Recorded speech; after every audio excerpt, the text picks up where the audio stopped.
치러지고 그리하여 어떤 결과가 나오든지 간에 평화적이고 순탄한 모든 국민이 납득할 만한 선거 과정을 통해서 새로운 대통령이 탄생할 수 있을 것인가.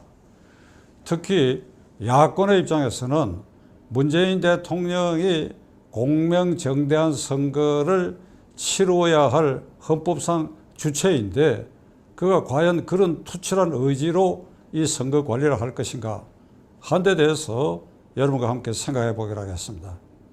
우리 헌법은 국가원수인 대통령에게 공명선거를 관리할 헌법적 책무를 맡겨두고 있습니다. 중앙선거관리위원회는 선거의 절차적 공정이나 이런 것을 다루는 것이지 근원적으로는 행정 권력을 장악한 대통령이 헌법 수호의 책임자로서 이 공정선거를 관리해야 그것이 비로소 공명정대한 선거에 이루어질 것인데 저의 결론은 문재인 대통령이 앞으로 7개월 동안 이 선거를 공명정대하고 헌법에 맞도록 그의 책무를 다해서 관리할 것이다. 그렇게 하지 못할 것이다. 그렇게 하고 싶은 마음이 있어도 그렇게 못할 것이다.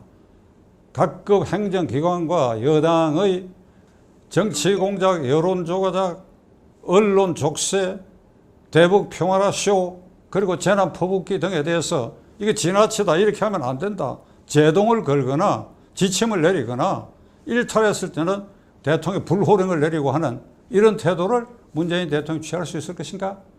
근원적으로 기대하기 어렵다. 이게. 근원적으로 기대하기 어렵다면 이 대통령 선거 과정이 공명정대하게 치러지지 않을 것이다. 단정할 수밖에 없습니다. 왜 근원적으로 어려우냐? 그는 우선 김경수 경남지사의 드루킹 일당과 공모한 선거 조작 부정선거를 획책한 그 일에 대해서 문재인 대통령도 잠재적 공범으로 그 조사를 받도록 되어 있습니다. 언젠가는 받아야 될 것입니다. 그런데 지난 7월 22일 그 판결이 내리고 나서 지금 9회째가 되는데 이 문제에 대해서 아주 침묵을 지키고 있습니다.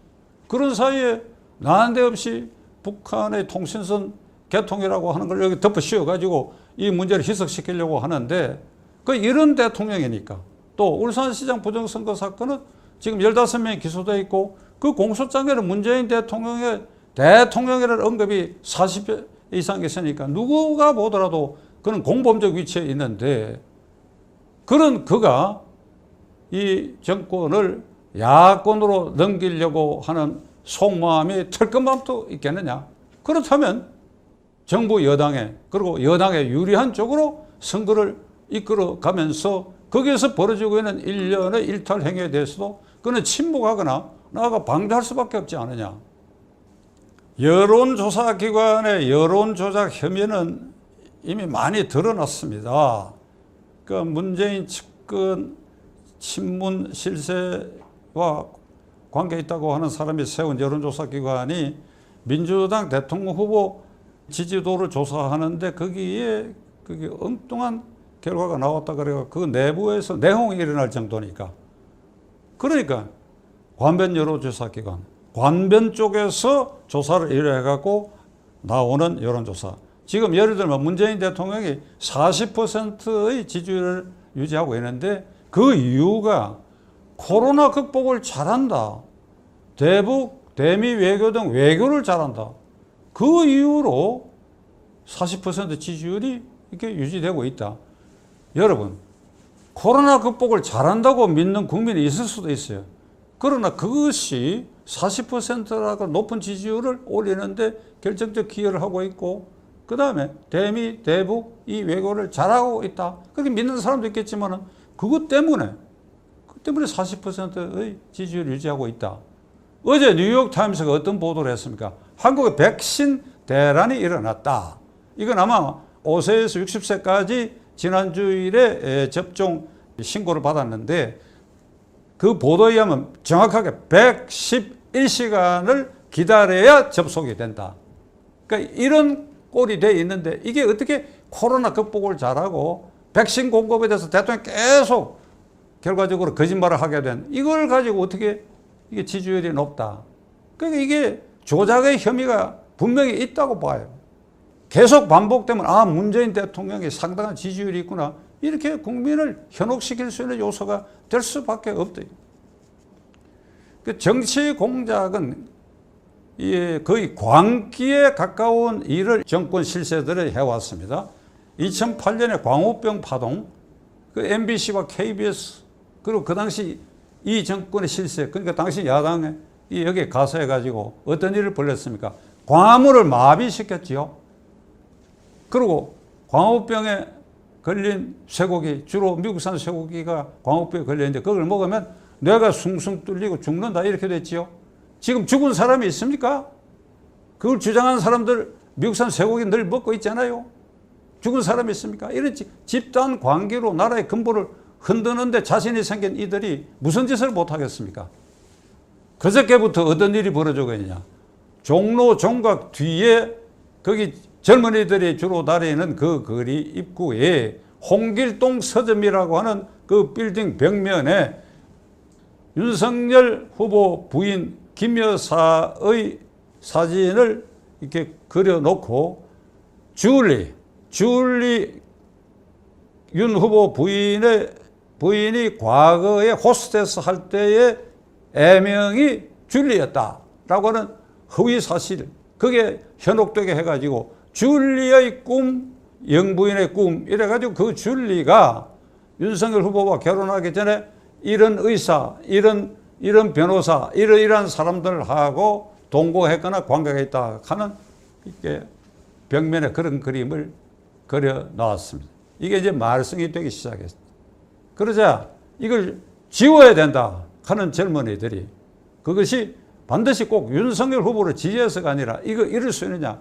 그래서 자동차로 가지고 그 앞을 이렇게 막아섰더니 이것에 반격을 하기 위한 친문 세력이 그 자동차를 치우라. 그리고 인터넷을 통해 가지고 그곳이 성지다. 성지니까 성지순례 가자. 이렇게 이제 선동하고 야유하는 일이 이게 대명천지에 벌어지고 있습니다.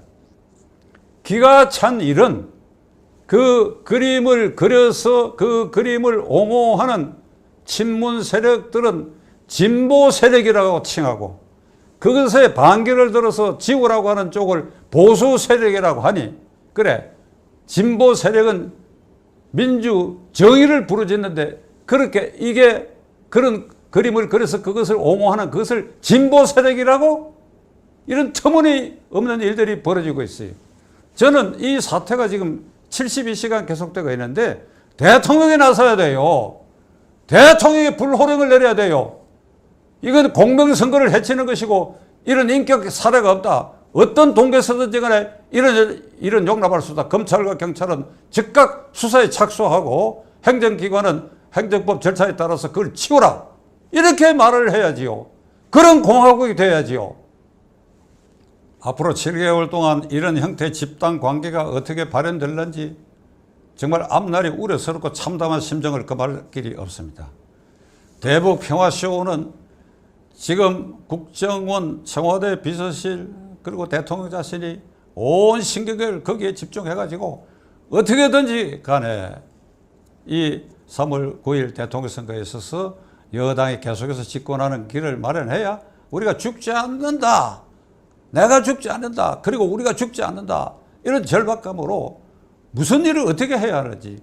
그동안에 10여 차례 문재인, 김정은 간에 친서 교환이 있다고 하는데 그 공개해야 됩니다. 언제 어떤 내용 그걸 공개해야지요. 컴컴한 데서 무슨 일이 일어나고 있는지 국민의 눈을 가려놔놓고 불쑥 통신전략선이 개통됐다 이걸 제시해놓고 앞으로도 그런 식으로 무슨 일을 하려는지.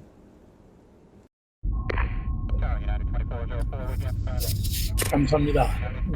문재인이가 지금 국회에서는 여당이 발의한 문화관광체육위원회 소위원회에서 언론중재법을 통과시키고 상임위 본회의에 상정하고 그 절차에 따라서 이제 국회 본회의에도 상정할 태세인데 이 언론중재법 내용은 대한민국 정부 수립 이래에 집권 세력이 획책한 언론 통제 중에 가장 극악한 그리고 가장 악랄한 언론 통제법입니다. 이게 내용이 복잡한데 제가 간단히 여러분들에게 말씀드리면 언론기관이 신문사와 이게 통신사 그리고 종편 텔레비전에서 허위 사실을 보도했다. 그러면 그 피해를 입은 당사자가 제소를 하면 손해배상액을 어떻게 산정하느냐. 예를 들면 A 신문사의 연간 매출이 가령 100억이다 하면 거기에 1000분의 1까지 이게 배상 책임을 징벌적 아주 가혹한 손해배상을 인정할 수 있도록 이런 악법을 지금 만들었는데 누구 말 맞더나 히틀러도 언론 통제를 이런 식으로 하지 않았어요. 저는 이 언론중재법을 이와 같이 악법을 통과시키려고 한다는 얘기를 듣고 어쩐지 불길한 생각이 듭니다. 문재인 대통령 그리고 정권 실세 여러분들에게 불길한 일이 일어날 것이라는 제가 예감이 들어요. 이 언론통제법 이런 식으로 통과시킨다면 1958년 12월 24일 크리스마스 이브에 태평로에 있는 국회의사당에서 자유당이 일방적으로 야당 의원들을 끌어내고 국가보안법을 개정하라 통과시킨다. 그게 언론통제 조항이었어요. 근데 이거 비교해보면 그는 아주 약한 언론통제야. 그런데도 그것이 국민들에게 아주 자극적인 충격을 줘가지고 그 1년 3개월 뒤에 있을 3.15 선거에 그 조항을 별로 활용도 못하고 결국 부정선거로 자유당 정권이 무너졌어요. 그대들이 지금 획책하고 있는 거 이거는 7개월 앞으로 남은 이 대통령 선거를 앞두고 언론에 자갈을 매기려고 이걸 유튜버까지 적용하려고 하다가 그 자기들 편도 있고 하니까 유튜브는 뺀 것 같은데 이런 식으로 엄청난 모략극을 이게 하늘이 용납할 것 같습니까? 그런데 이런 일을 지금 버젓이 이 정권 실세들이 획책하고 있습니다. 재난지원금 퍼붓기는 매표 행위는 다름없어요.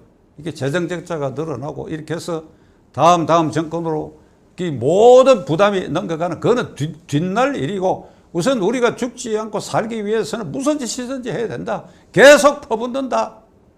이게 이래도 되는 겁니까? 이게 이렇게 할 수 있는 일입니까? 우리가 정신 똑바로 챙기고 그래 우리 각자가 헌법상 제1기관인 국민으로서 그 책무를 어떻게 하면 다 할 것인가 정말 고뇌하고 행동도 해야 된다고 생각합니다. 만일 광화문 광장이 지금 코로나로 아니고 열려있다고 한다면 김경수 드루킹 사건으로 이미 이 정권은 아주 치명상을 입고 대통령 지위에도 어떤 결정적 변화가 있었을 것인데 저기 막혀 있어요. 그렇다고 해서 우리가 이런 일들을 체념하고 그렇게 지나갈 수 있겠습니까? 나는 끝으로 오늘 이준석 대표와 104명의 국민의힘당 의원들에게 말하고자 합니다. 이준석 대표 지금 어디서 뭐하고 있나? 뭐하고 계시오?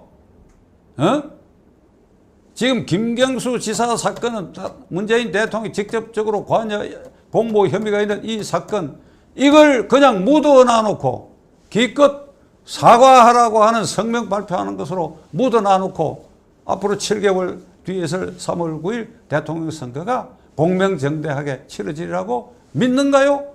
그대 믿는가? 싸워야지. 이걸 탄핵이 어렵다. 국회 의석수로는 야당이 절반이 안 되니까 발의도 안 된다. 국민적 탄핵을 위해서 모든 가능한 수단을 동원해서라도 싸워야지. 이걸 그냥 묻고 그리고 이 정권에서 공명정대한 선거가 치러지기를 기대해 싸워야지. 공명